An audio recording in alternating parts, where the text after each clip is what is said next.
شهر الصيام شهر القيام رمضان يا رمضان.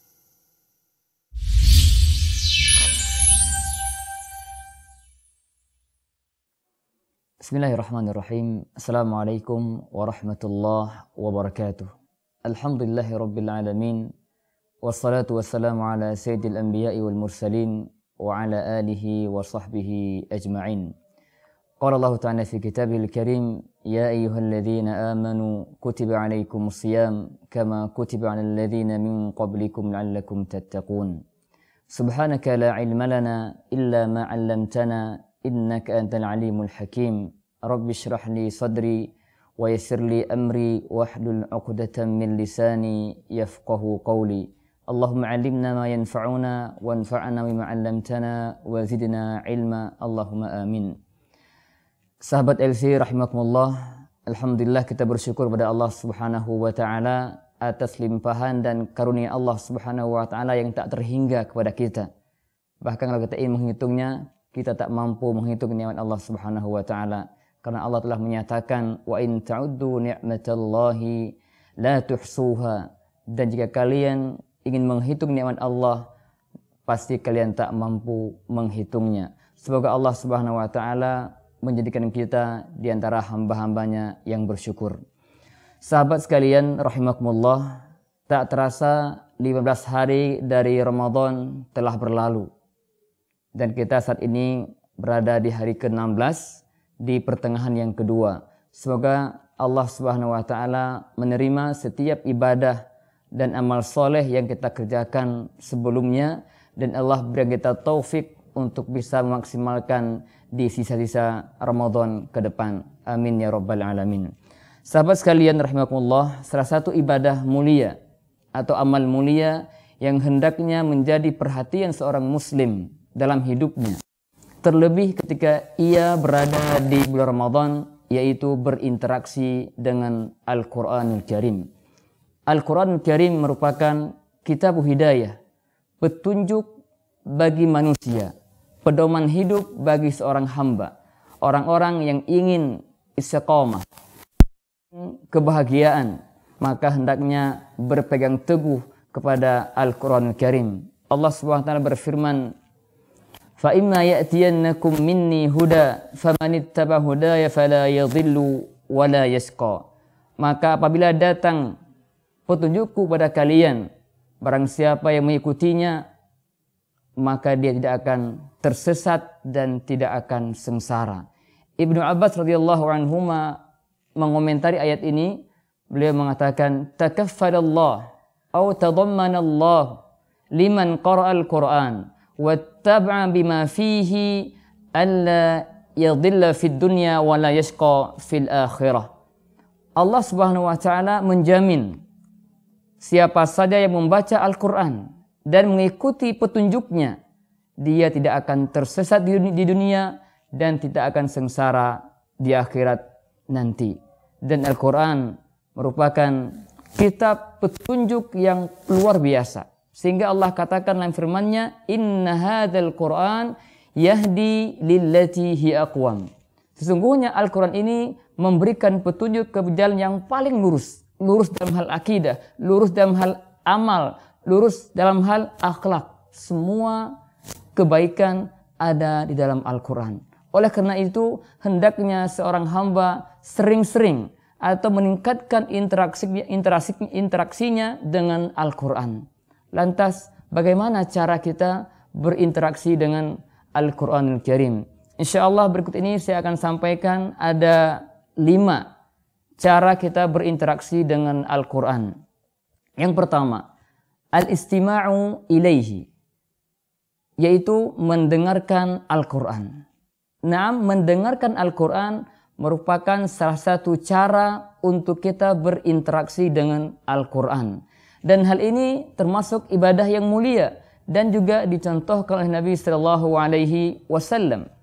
Beliau pernah satu hari mengatakan kepada sahabat Abdullah ibnu Mas'ud radhiyallahu anhu, beliau mengatakan, "Iqra' alayyal Qur'an." Lantas Ibnu Mas'ud mengatakan, "Aqra'u 'alaika wa 'alaika unzil?" Bacakan kepadaku Al-Qur'an. Kemudian Ibnu Mas'ud menjawab, "Apakah saya akan membaca kepadamu Rasulullah padahal Al-Qur'an turun kepadamu?" Perhatikan apa jawaban Nabi. Qal inni uhibbu an asma'ahu min ghairi. Saya suka, saya senang mendengar dari selainku. Dan juga Nabi SAW pernah menyimak, mendengar bacaan Abu Musa al-Ash'ari radhiyallahu anhu. Dengan demikian bahwa mendengar Al-Quran merupakan ibadah yang mendapatkan pahala. Bahkan Allah berfirman, "Wa idza quri'al Qur'anu fastami'u lahu wa ansitu la'allakum turhamun." Apabila Al-Quran dibaca, maka perhatikanlah, dengarkanlah, la'allakum turhamun, agar kalian mendapat rahmat Allah Subhanahu wa taala. Dan sekarang kita hidup di zaman yang mana murattal Al-Quran begitu banyak dan kita bisa pilih mana yang kita sukai. Maka ini satu cara yang bisa kita lakukan untuk berinteraksi dengan Al-Quran, yaitu dengan mendengarkan tilawah Al-Quran. Kemudian cara yang kedua adalah ta'allumu qiraatihi, belajar membaca Al-Quran. Ini terkhusus bagi kita yang belum lancar, belum mampu membaca Al-Quran dengan baik, maka kita harus semangat untuk belajar membaca Al-Quran. Karena Nabi SAW telah mengatakan dalam sebuah hadis, khairukum man ta'allama al-Qur'ana wa 'allamah. Sebaik-baik kalian adalah orang yang belajar Al-Quran dan mengajarkannya. Dan di antara bentuk belajar Al-Quran adalah belajar bagaimana cara membaca Al-Quran yang baik. Jangan sampai kita semangat belajar yang lain, tapi untuk Al-Quran kita kurang semangat. Ini sikap yang tidak pantas. Makanya Ramadan kesempatan kita untuk berinteraksi dengan Al-Quran lebih banyak. Bagi yang belum bisa baca Al-Quran, belajar untuk bisa membaca Al-Quran.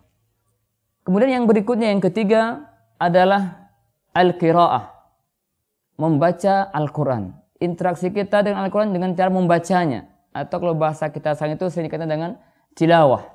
Membaca Al-Quran merupakan ibadah yang sangat agung, terutama di bulan Ramadan ini, bulan Al-Quran.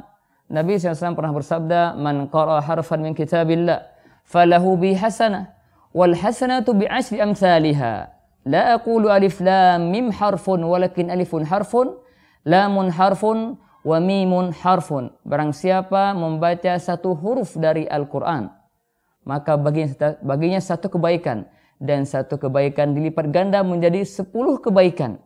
Saya tidak mengatakan satu huruf itu, saya tidak mengatakan alif lam mim satu huruf, tapi alif satu huruf, lam satu huruf, dan mim satu huruf. Coba kita bayangkan betapa besarnya pahala orang-orang yang membaca Al-Quran. Hanya membaca alif lam mim, dia telah mendapatkan 30 hasanah, 30 kebaikan. Bagaimana kalau dia baca satu surat? Bagaimana kalau dia baca satu juz? Bagaimana kalau dia khatam Al-Quran? Sungguh besar pahala yang dia akan dapatkan. Nabi juga SAW bersabda, "Iqra'ul Qur'an, fa innahu ya'ti yawmal qiyamati syafi'an li ashabi." Bacalah Al-Quran, karena Al-Quran itu akan datang pada hari kiamat nanti memberi syafaat bagi orang-orang yang membacanya, atau orang-orang yang bersahabat dengan Al-Quran. Nah, membaca Al-Quran hendaknya menjadi rutinitas kita. Jangan sampai hari berlalu tanpa membaca Al-Quran. Jangan sampai kita tersibukkan oleh kerjaan kita, aktivitas kita, sampai-sampai kita meninggalkan Al-Quran. Saya teringat dengan kisah seorang sahabat Nabi yang beliau dikenal dengan Saifullahil Maslul, pedang Allah yang terhunus, yaitu Khalid bin Walid. Beliau suatu hari pernah ketika pulang di jihadnya, beliau memegang mushaf dan menciumnya sambil menangis. Beliau mengatakan, "Jihad telah menyibukkan kami dari engkau, wahai mushaf." Bayangkan oleh kita, jihad menjadi sebab beliau kurang interaksi dengan Al-Quran. Jihad. Kalau kita sekarang barangkali kita tersibukkan oleh gadget kita, oleh HP kita, oleh medsos kita, sehingga kita tidak ada waktu untuk membaca Al-Quran. Na'udzubillahi min dzalik. Sahabat eksis sekalian yang dirahmati Allah Subhanahu wa taala. Kemudian cara interaksi yang berikutnya adalah tadabburuhu wa ma'rifatu ma'anihi. Mentadabburi Al-Quran dan juga memahami makna-makna ayat. Tadabbur bermakna merenungi, mendalami, kandungan ayat Al-Quran Al-Karim. Dan tadabbur ini tidak mungkin kita lakukan tanpa kita memahami makna Al-Quran. Oleh karena itu, ketika Allah Subhanahu wa taala berfirman, "Kitabun anzalnahu ilaika mubarak liyadabbaru ayati." Al-Quran yang kami turunkan kepadamu Muhammad penuh keberkahan. Agar apa? Liyadabbaru ayati. Agar ditadabburi ayat-ayatnya. Allah perintahkan kita tadabbur. Ini bermakna Allah juga perintahkan kita untuk memahami ayat Al-Quran Al-Karim. Oleh karena itu, seorang imam mufassir mengatakan, wa fi hadza dalilun ala wujubi ma'rifati ma'ani Al-Quran. Dalam ayat ini terdapat dalil akan wajibnya memahami makna Al-Quran. Oleh karena itu, sahabat sekalian, semangat kita membaca Al-Quran itu sangat bagus. Tiap bulan kita mengkhatamkan Al-Quran itu bagus sekali. Tapi saya ingin bertanya, dari sekian lama kita membaca Al-Quran, bahkan puluhan tahun kita sudah membaca Al-Quran, yang menjadi pertanyaannya, berapa persen dari yang kita baca yang sudah kita tahu artinya? Tidak perlu jauh-jauh, coba kita tanyakan. Al-Fatihah, yang setiap hari kita baca dalam sholat 17 kali, sudahkah kita tahu artinya?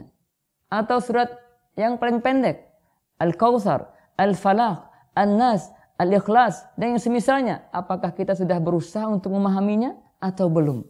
Jika belum, Ramadan kali ini momentum yang tepat untuk kita memulai dekat dengan Al-Quran, bukan hanya sebatas tilawah, tapi juga kita naik level untuk berusaha untuk memahami apa yang kita baca. Jangan sampai kita kalau membaca pesan-pesan yang lain, nggak paham, kita berusaha untuk bertanya. Nggak ngerti, kita ingin cari tahu supaya kita ngerti.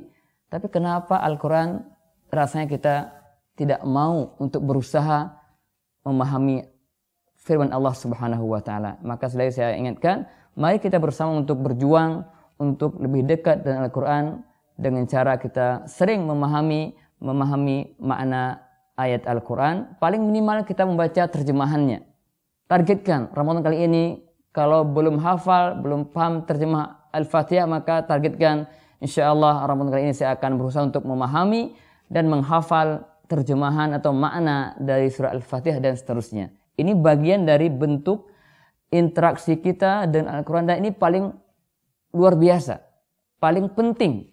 Kenapa? Karena Al-Quran diturunkan untuk ini, bukan hanya sebatas untuk dibaca, tapi yang paling inti ditadabburi, dipahami maknanya. Lantas kemudian cara berikutnya al-amalu bil Quran, di mengamalkan pesan-pesan Al-Quran.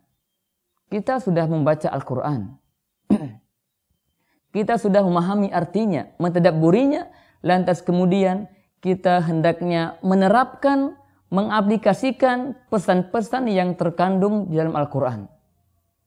Ini penting sekali. Tidak cukup kita tahu maknanya, tahu perintahnya, tapi kita juga harus menerapkan perintah itu dalam kehidupan kita. Al-Quran itu secara umum ada 3 poin inti.